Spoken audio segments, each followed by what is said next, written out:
है अगर मंजिल दिन रात सदा चलना, बनना है अगर सोना सूरज की तरह तपना, बना लो अपनी खुददारी जीवन का अपने गहना, लाख दुखों का पहरा हो चाहे सागर कितना गहरा, पार करो मेहनत हिम्मत से सारा घना अंधेरा, किसके रोके रुका है सवेरा, किसके रोके रुका है सवेरा। अरे ब्याह के बाद औरत का जीवन परिवार और ससुराल तक सीमित रहे, उसी में ही सबका भला है। औरत का जीवन तो हमेशा हाशिए पे रखा जाता है। बेटी के जन्म लेने के बाद माँ बाप खुशी मनाने की बजाय चिंता से अपना माथा पकड़कर बैठ जाते हैं, और कुछ लोग आज भी बेटी को बोझ ही समझते हैं। वो तो सिर्फ इतना चाहते हैं किसी तरह बेटी की शादी करा दी जाए और इस बोझ को सर से उतार दिया जाए। घर पे पैसा भेजना है, चाहे जैसे भी हो, खेत को बचाना है। अरे बेटा, किसान के लिए उसका जमीन ही सब कुछ होता है और एक बाप के लिए उसका संतान से बड़ा कुछ नहीं होता है। रास्ते तो बहुत है, लेकिन ये तुमको तय करना है कि तुम्हारे लिए कौन सा रास्ता सही है। एक तो ये हो सकता है कि तुम अपने परिवार को सब कुछ सच बता दो और अपने मन से बोझ हल्का कर लो, और दूसरा जो मैं करता हूँ, अपने घर वालों को जो सपना दिखाए हो वो सपना रहने दो। दो फोन दो, मैं बात करता हूँ। हेलो, अब धीरज से बात करो, तुम अपना अच्छे से ध्यान रखना बेटा। हाँ हेलो, अब एक सेकंड। माँ तुम क्यों रो रही हो? बात हो गई ना इस, अब क्यों परेशान हो रही हो? हाँ हेलो बेटा, कैसे हो तुम? देखो ना माँ कितनी परेशान हो रही है। देखो बेटा, अगर शहर में कोई परेशानी है तो तुम यहाँ गांव में चले आओ, हम दोनों भाई मिलकर यहाँ पर कुछ अच्छा कर लेंगे। अरे नहीं भैया, कोई परेशानी नहीं है भैया, मैं एकदम यहाँ पर ठीक हूँ। अब तो भैया मेरी नौकरी भी लग गई है, रहने के लिए घर है और गाड़ी भी दी है। अरे वाह बेटा, खूब तरक्की करो, खूब नाम कमाओ। मैं ये बात माँ को बताता हूँ, माँ ना सुनकर बहुत खुश हो जाएगी। देखो तुम अपना ख्याल रखना, और कोई भी बात होगी, कोई भी परेशानी होगी तो अपने भैया को जरूर बताना। देखो मैं हमेशा तुम्हारे साथ हूँ। आप आशा से बात कराऊं?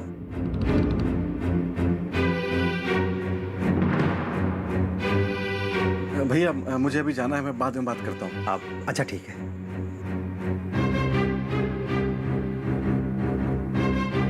भैया मुझे माफ कर दीजिए, मैंने आपसे झूठ बोला। क्या करूं, मैं आपको सच नहीं बता पा रहा हूं भैया। भैया झूठ ही सही, और जो मैंने आपको बोला है वो सच करके ही वापस आऊंगा। अरे बहुरिया, आज कुछ अच्छा सा बनाओ खाने में, बहुत दिनों के बाद खुशी का समाचार आया है। अरे सुन रही हो कि नहीं बहुरिया? क्या हुआ माँ? ये लो, अब महारानी पूछ रही है कि क्या हुआ। अरे कितने दिनों के बाद खुशी का समाचार आया है, तुम्हारे पति की नौकरी लग गई शहर में। अब मेरा सूरज बड़ा साहब बन गया है। अब देखना, हम सबका दुख दूर हो जाएगा। माँ, उनका फोन आया था क्या? नहीं, हमको सपना आया था। अरे अभी तो बात किया उससे। माँ, वो मेरे बारे में कुछ कह रहे थे क्या? वो कैसे हैं? उनको वहाँ कोई परेशानी तो नहीं है ना? अरे परेशानी होगी तो तुम यहाँ बैठ के दूर कर दोगी का? अरे मेरा बेटा है अपना अच्छा बुरा सब जानता है। वो जब यहाँ था तो पूरे घर को संभालता था, और शहर गया है तो देखो कितना बड़ा सांप बन गया है मेरा सूरज। हाँ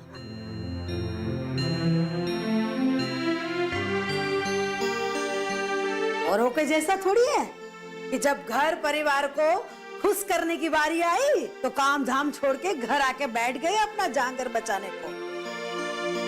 हाँ सूरज खूब तरक्की करे, मैं भी तो यही चाहता हूँ ना। हाँ, उगते सूरज को तो हर कोई सलाम करता है। अरे कौन कितना काबिल है उस बात का अंदाजा ऐसे नहीं लगाया जाता कि कितना ज्ञान है उसके पास। अरे समय रहते अवसर को पकड़ लेना, वो भी एक तरह की काबिलियत होती है जो वो मेरे सूरज के पास है। हाँ लेकिन माँ, जहाँ कोई अफसर ना हो वहाँ पर अफसर पैदा करना भी तो किसी के काबिल होने की पहचान हो सकती है ना। पति सांप बन गया है उसका मतलब ये नहीं कि सास के सामने पटर पटर मुंह खोलो। अभी भी हम जिंदा है और हमारे रहते इस घर में कोई अपनी सीमा नहीं लांघ सकता। अब खड़ी खड़ी देख क्या रही हो? जाओ अंदर जाके काम करो।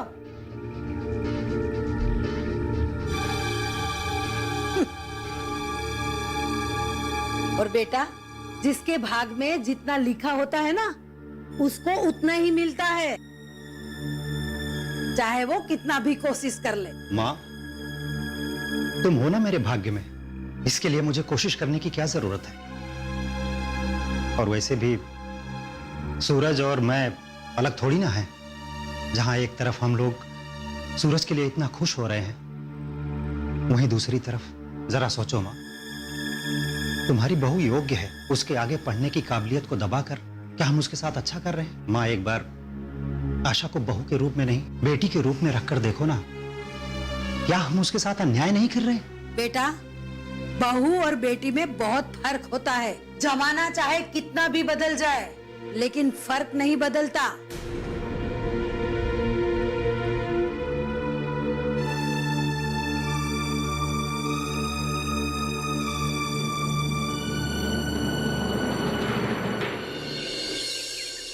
क्या बात है प्रधान जी, इतना सवेरे सवेरे सबको बुला लिए? कोनो जरूरी बात है का? जरूरी बात है, इसीलिए आप लोगों को बुलाया है, ताकि आप लोगों से सलाह और सहमति ले सके। बिना उसके कुछ नहीं हो सकता है। यही तरह मीठा मीठा बात बोल के हमार खेत हथिया लिए सब। अब पता नहीं कौन चीज पर हाथ मारने का इरादा है। राम राम प्रधान जी। जय राम जी के। इतनी देर हो गया लगता हमको आने में। कोई बात नहीं, बैठो। वो किसनमा के दवा पानी में उछरा गए थे। अब कैसी तबीयत है किशन की? ठीक है प्रधान जी, लेकिन वो जिद कर रहा है, शहर जाकर फिर से काम करेगा। इतना तबीयत खराब होने के बाद भी जिद कर रहा है वो शहर जाने के लिए। चाचा, आप परेशान मत हो, मैं किशन को समझाऊंगा, वो मेरी बात नहीं टाले। अरे धीरज बेटा, तुम अपने छोटे भाई को तो नहीं समझा सके, तो दूसरे से क्या उम्मीद करते? अच्छा ठीक है, इस विषय में हम बाद में भी बात कर सकते हैं। जिस बात के लिए इकट्ठा हुए हैं वो बात कर लें। हाँ हाँ बेटा। मैंने आप लोगों को किसानों के स्वयं सहायता समूह के बारे में बताया था ना, जहां पर सदस्य एक दूसरे का सहयोग करते हुए लाभ कमाते हैं और सरकार की तरफ से अनुदान भी मिलता है, जिसका किसान अपनी खेती में उपयोग कर सकता है, और कृषि यंत्रों की खरीद पर सब्सिडी भी दी जाती है। मान लीजिए कि आप लोग सब मिलकर एक ट्रैक्टर खरीदते हैं, तो उसका लाभ पूरे गांव के किसान कर सकते हैं। अरे ये तो बहुत सही बात है। अगर सब किसान थोड़ा थोड़ा पैसा मिलाकर और कोई कृषि यंत्र खरीद लें, तो उससे एक किसान पर बोझ भी नहीं पड़ेगा और पैसे का बचत भी हो जाएगा। अरे लेकिन इसे संगठन के रूप में किया जाए तो बहुत अच्छा है। जैसा कि धीरज बेटा ने हमें बताया था स्वयं सहायता समूह के बारे में, इससे हमें सरकारी आर्थिक लाभ भी मिलेगा और भी बहुत सुविधाएं मिल सकती हैं। अरे तब देर किस बात का? जब इतना फायदा है तो आइए बनाते हैं ना ये किसानों का स्वयं सहायता समूह। हाँ, इसीलिए तो आप सबको यहाँ पर बुलाया है, ताकि इस बात पर चर्चा हो जाए कि इस समूह की जिम्मेदारी किसको दी जाए। और वो ईमानदार भी व्यक्ति होना चाहिए और इस लायक भी होना चाहिए कि वो कार्यभार संभाल सके। इस कार्यभार के लिए हमने गुरुजी का नाम रखा था, लेकिन इनके स्वास्थ्य को देखते हुए अब दूसरा नाम सूबेदार का रखा है। अरे ऐसे कैसे हो सकता है? जब सभी के सहयोग से ये समूह बन रहा है, तब बिना किसी की राय और सलाह लिए हुए हम ऐसे कैसे किसी भी के नाम पे मोहर लगा सकते हैं?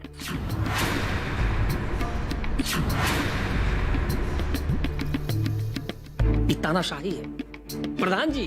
हम का गांव का कोई भी किसान इस बात को नहीं मानेगा। देखिए, इसीलिए तो आप लोगों को बुलाया है, ताकि आप लोग अपनी राय दें।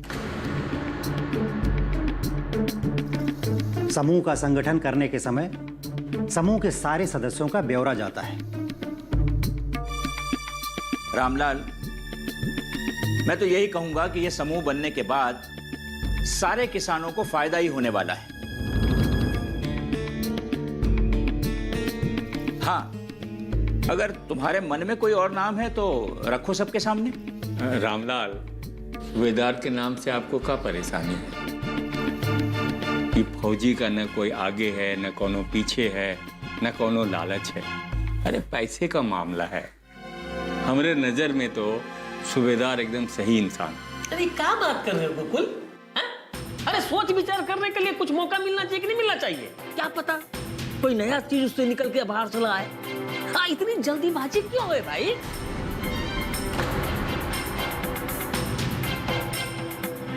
हमको लगता है प्रधान जी, रामलाल ठीक कह रहे हैं। वैसे भी हम गांव के लिए और गांव के किसानों के लिए हमेशा खड़े रहते हैं। अब अगर गांव के सभी किसानों से इस विषय में राय ले ली जाए, मुझे नहीं लगता कि इसमें कोई दिक्कत की बात होनी चाहिए। तो ठीक है, आप लोग इस बात पर बहस कीजिए, एक सहमति बनाइए और जो भी नाम निकल कर आए हमें बता दीजिए। बहुत चालाक बन रहे हो सूबेदार। मीठा मीठा बोल के पूरा मलाई खा जाओगे। अरे हम तो इस समूह का जिम्मेदारी ले सकते हैं, तो हम काहे नहीं? इतना बढ़िया मौका हम थोड़े ना छोड़ेंगे। लेकिन एक बात का ध्यान रखिए, जितनी जल्दी से जल्दी हो सके आप लोग समूह का गठन कीजिए, जिससे आप लोगों को जल्दी से जल्दी इसका फायदा मिलना शुरू हो जाए।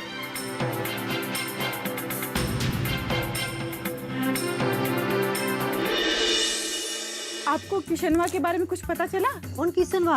अपना किसनवा? अरे वो तो बढ़िया नौकरी कर रहा था। काहे का नौकरी भौजी, वो तो मजदूरी कर रहा था बेचारा। बीमार होकर घर आया है, पूरा शरीर खत्म हो गया। कहीं किसनवा के जैसा वो का हालत हो गया तो हम तो जीते ही जी मर जाएंगे छबीली। रोके रुका है सवेरा।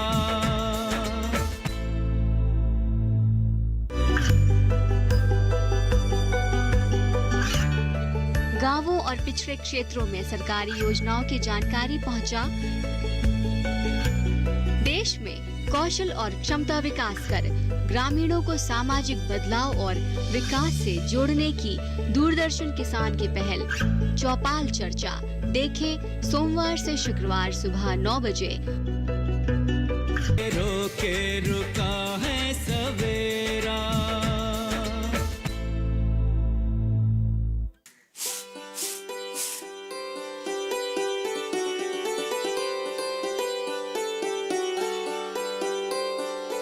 नमस्ते भौजी, कैसी तबीयत है? अरे तबीयत तो ठीक है, तनी मनी ऊपर नीचे लगा रहता है। तुम बताओ तुम्हारा पति कैसा है? कुछ पीना कम किया कि नहीं? अरे भौजी, नशे की आदत ऐसे थोड़ी ना कम होती है।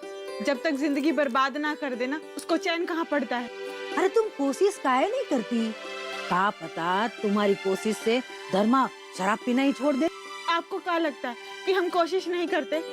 अरे घर का सारा सामान बिक गया, अब तो हम उनको पैसा भी नहीं देते, पर अपनी शराब के लिए ना जाने कहां से पैसे का जुगाड़ कर लेता है। क्या बात कर रही हो छबीली? कहीं तुम्हारा पति चोरी चकारी जैसा गलत काम तो नहीं करने लगा है ये पीने के चक्कर में? नहीं नहीं भौजी, इस मामले में हमको धर्मा पर आंख मूंद के भरोसा है। चाहे कुछ हो जाए, वो कोनो गलत काम नहीं करेंगे। वो तो उनको थोड़ा कुछ काम आ जाता है, उससे पैसा मिलता है ना, उसी से शराब पी लेते हैं। हम तो बिल्कुल हार गए हैं भौजी।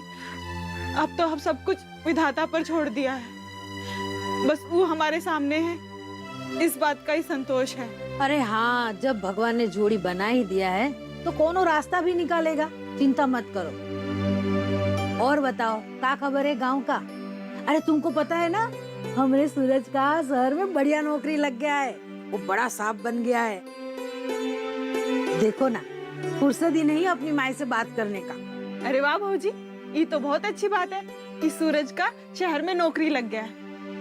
हमें तो लगता है कि अब वो आपको और बहुरिया को जल्दी अपने पास बुला लेगा। हाँ, मन तो हमारा भी बहुत करता है उसको देखने का। देखो ना, कितना दिन हो गया उसको देखे हुए। लेकिन क्या करे, ये घर द्वार छोड़ के कैसे जाए? हाँ भौजी, ये तो है। पूरा जिंदगी यहाँ गुजार दिया, तो आगे भी गुजर ही जाएगा। अच्छा भौजी, आपको किशनवा के बारे में कुछ पता चला? कौन किशनवा? अपना किशनवा? अरे वो तो बढ़िया नौकरी कर रहा था। काहे का नौकरी भौजी, वो तो मजदूरी कर रहा था बेचारा। बीमार होकर घर आया है। उस बेचारे को देखते ही बड़ा दया आ रहा था उसके ऊपर। पूरा शरीर खत्म हो गया। उसे देखकर कलेजा जुबान पर आ जाता है। क्या हुआ होगा? किशनवा तो कभी पैसा भेजने में नागा नहीं करता था। अरे ये पैसा तो सारी मुसीबत की जड़ है भौजी। उसने अपने मन में बिठा लिया कि सारा कर्जा उतार देगा, इसलिए उसने सबसे झूठ बोला कि उसके शहर में अच्छी नौकरी लग गई है। लेकिन वो तो वहां मजदूरी कर रहा था। क्या हुआ भौजी, क्या सोच रही हो? अरे कुछ नहीं, हम अपने सूरज के बारे में सोच रहे थे। कहीं वो ये... अरे नहीं नहीं भौजी, ऐसा कुछ नहीं है। सूरज को झूठ बोलने का क्या गरज? उसको कोई तकलीफ होगा तो वो अपने घर लौट आएगा। और वैसे भी धीरज उसको ये सब थोड़ी ना करने देगा। आप चिंता मत करो। चिंता काहे ना करे छबीली। सूरज ने तो शहर जाने का जिद किया था, लेकिन हम ही ने तो उसको बढ़ावा दिया था। कहीं किशनवा के जैसा ओका हालत हो गया तो हम तो जीते ही जी मर जाएंगे छबीली। अरे भौजी शुभ शुभ बोलो, ऐसा कुछ नहीं होगा। आपके दोनों बेटे बहुत समझदार हैं और पूरा गांव उनकी एकजुटता की मिसाल देता है। अच्छा भौजी, अब आप अपना काम कर लीजिए। हम जरा बहुरिया से मिलकर आते हैं। हाँ। उसे कोनो चीज का जरूरत तो नहीं?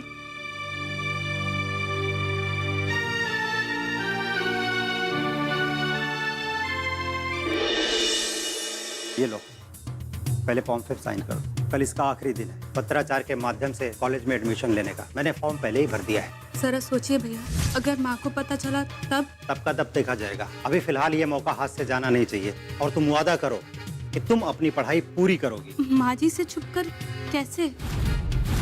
रोके रुका है सवेरा।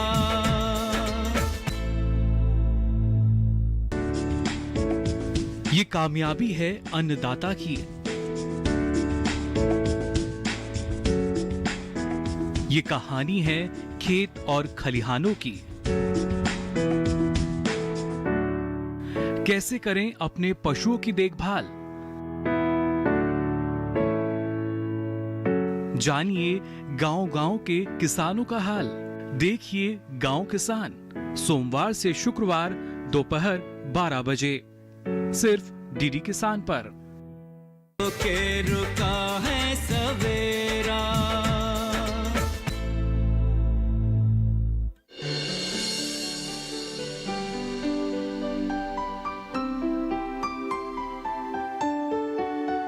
कैसन हो बहुरिया? मौसी प्रणाम। बैठिए ना। अरे ये सब का है? लगता है पढ़ाई लिखाई शुरू कर दिया। भौजी मान गई है। अरे नहीं नहीं मौसी, ये तो सिर्फ हम हिसाब किताब देख रहे थे। धीरज भैया ने घर से लेकर खेती बाड़ी का हिसाब किताब हमारे जिम्मे कर दिया है। और अब तो वो गांव के लोगों के लिए एक संगठन बना रहे हैं जिसका नाम है स्वयं सहायता समूह। बस उसी के लिए हमारा सुझाव मांगा है, वही देख रहे थे। अरे हाँ, मटर साहब बता तो रहे थे कि धीरज गांव के किसानों को इकट्ठा करके उनकी सहायता के लिए कुछ कर तो रहा है। वो इसी स्वयं सहायता समूह संगठन की बात कर रहे थे। अच्छा, क्या है ये संगठन? हमें भी बताओ, हम औरतों का भी इसमें कुछ फायदा है कि नहीं? अरे मौसी, जैसा कि आप इसके नाम से ही जानती हैं कि अपनी मदद खुद ही करनी होती है, यानी कि एक ऐसा समूह जो अपनी मदद खुद ही करता हो।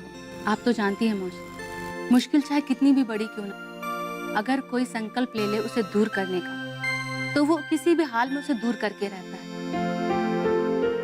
लोगों के एक साथ होकर, एकजुट होकर, सहयोग से बड़ी से बड़ी परेशानी भी आसान लगने लगती है। बस यही है स्वयं सहायता समूह संगठन। अरे वाह, लेकिन बहुरिया हम तो गरीब लोग हैं ना, आपसी सहयोग से इतना पैसा कैसे इकट्ठा करेंगे?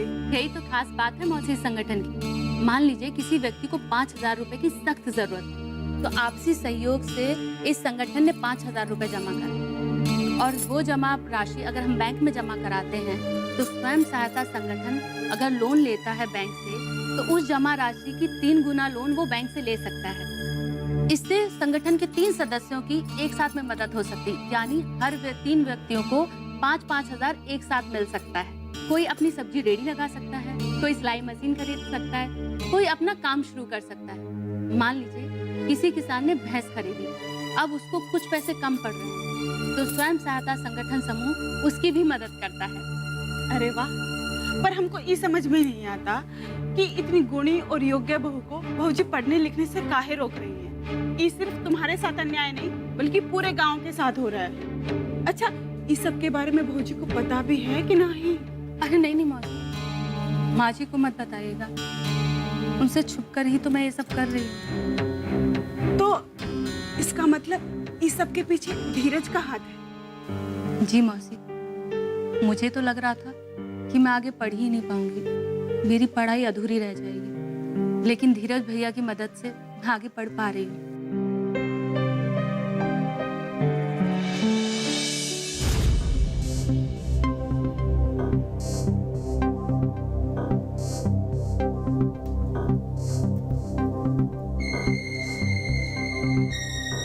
भैया चाय। बेटा तुम आगे पढ़ना चाहती हो या फिर घर गृहस्थी के चक्कर में धीरे धीरे अपनी योग्यता की तिलांजलि देना चाहती हो? पढ़ना तो चाहती हूँ भैया, लेकिन अगर मेरे आगे पढ़ने से इस घर की मर्यादा पर कोई आँच आती है तो मेरा आगे ना पढ़ना ही बेहतर होगा। तो तुमसे बड़ा बेवकूफ कोई नहीं है।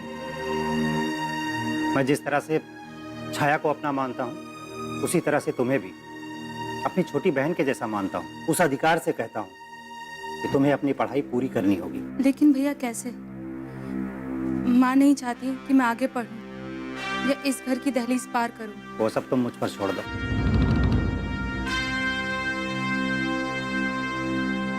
ये लो, पहले फॉर्म 5 साइन कर दो। कल इसका आखिरी दिन है पत्राचार के माध्यम से कॉलेज में एडमिशन लेने का। मैंने फॉर्म पहले ही भर दिया है।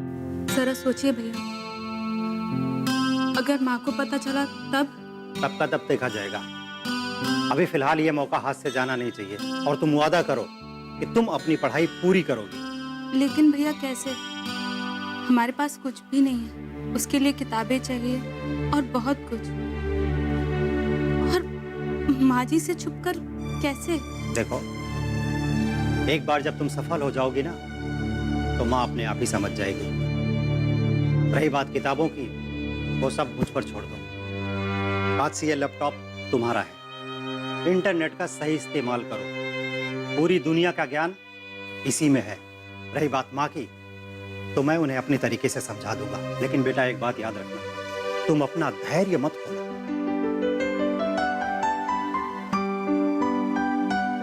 बेटा, फॉर्म पे साइन करते हुए एक बात का ध्यान रखना कि तुम्हारी जैसी बहुत सारी औरतों की उम्मीदों को तुम साथ लेकर चल रही हो, जो पढ़ना चाहती थी, आगे बढ़ना चाहती थी, लेकिन पारिवारिक और सामाजिक दबाव के कारण उन्हें आगे पढ़ने नहीं दिया गया।